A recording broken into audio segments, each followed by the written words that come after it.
नमस्कार, स्वागत है आपका आज के बुलेटिन में। आज की तारीख है 11 सितंबर 2025 गुरुवार। हिंदू पंचांग के अनुसार आज है आश्विन मास के कृष्ण पक्ष की तृतीया, विक्रम संवत 2082। आइए शुरुआत करते हैं दिन भर की 25 बड़ी खबरों की। प्रधानमंत्री नरेंद्र मोदी करेंगे उत्तर प्रदेश और उत्तराखंड का दौरा। उनका पहला कार्यक्रम होगा वाराणसी में आयोजित, जहां वो मॉरिशस के प्रधानमंत्री डॉक्टर नवीन चंद्र राम गुलाम के साथ करेंगे द्विपक्षीय बैठक। इसके बाद करेंगे उत्तराखंड का दौरा।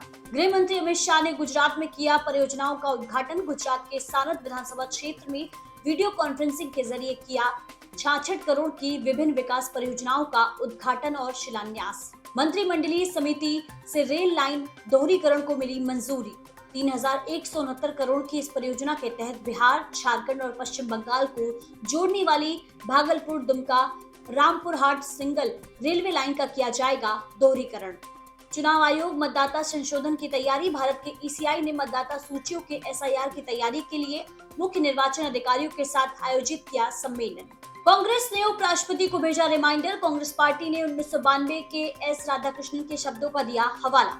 लालू प्रसाद यादव के खिलाफ लैंड फॉर जॉब मामले की सुनवाई की तारीख हुई तय। 13 अक्टूबर को कोर्ट में सुनाया जाएगा फैसला। पटना में आरजेडी नेता राजकुमार राय की गोली मारकर की हत्या।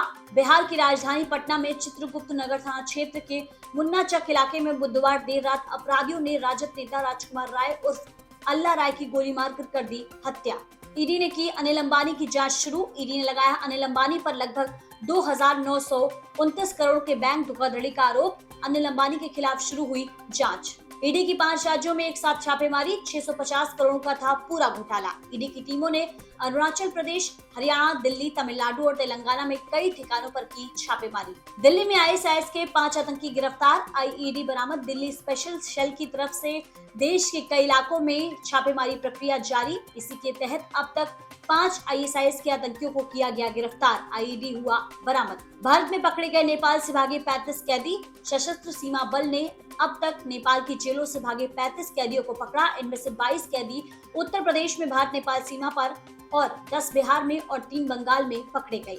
एमईए ने भारतीयों को रूसी सेना में शामिल होने के खिलाफ चेताया। विदेश मंत्रालय ने एक बयान जारी कर कहा, भारतीय नागरिकों को रूसी सेना में लड़ने के ऑफर से रहना चाहिए दूर। राष्ट्रपति डोनाल्ड ट्रंप के करीबी सहयोगी चार्ली किर्क को बुधवार को गोली मारकर कर दी गई हत्या। अमेरिका में हुई शोक समारोह की घोषणा।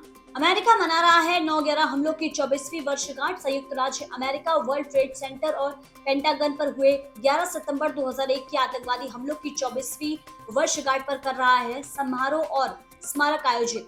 फ्रांस में विरोध प्रदर्शन शुरू। फ्रांस में सरकार की बजट कटौती नीतियों के विरोध में सड़कों पर उतर आए लाखों लोग। स्थिति को नियंत्रित करने के लिए 80,000 से ज्यादा पुलिसकर्मियों को किया गया तैनात।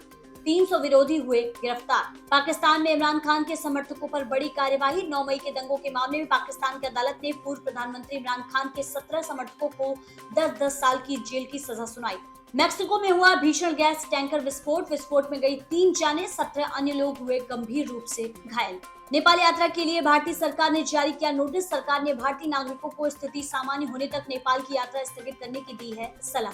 नेपाल में शुक्रवार तक बढ़ाया गया कर्फ्यू। कर्फ्यू की शुरुआत हुई बुधवार शाम 5 बजे से और अब ये कर्फ्यू चलने वाला है शुक्रवार तक। इस बीच मिलेगी सुबह शाम 2-2 घंटे की ढील। व्यापार वार्ता में प्रगति। पीयूष गोयल ने कहा, अमेरिका और यूरोपीय संघ के साथ बातचीत होगी जारी। उनका कहना है कि ये समझौते भारतीय अर्थव्यवस्था और भारत के विदेशी संबंधों को करेंगे मजबूत।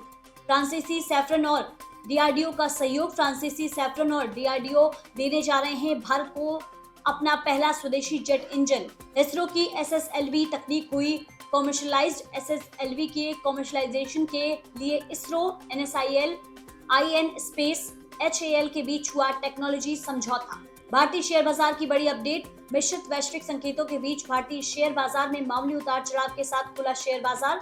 सेंसेक्स और निफ्टी कर रहे थे थोड़ा कम कारोबार। हॉकी में भारत की धुआंधार जीत। भारतीय महिला हॉकी टीम ने एशिया कप के सुपर 4 में अपना पहला मैच कोरिया को 4-2 से हराकर जीता। मॉनसून और आईएमडी का पूर्वानुमान। भारतीय मौसम विज्ञान विभाग के अनुसार अगले कुछ दिनों में उड़ीसा और पश्चिम बंगाल में भारी बारिश का लगाया अनुमान। हो सकते हैं पड़ोसी राज्यों में भी प्रभावित। फिलहाल इस बुलेटिन में इतना ही। बाकी देश और दुनिया की तमाम खबरों के लिए देखते रहें आंचलिक खबरें, अपनों की खबर आप तक। नमस्कार।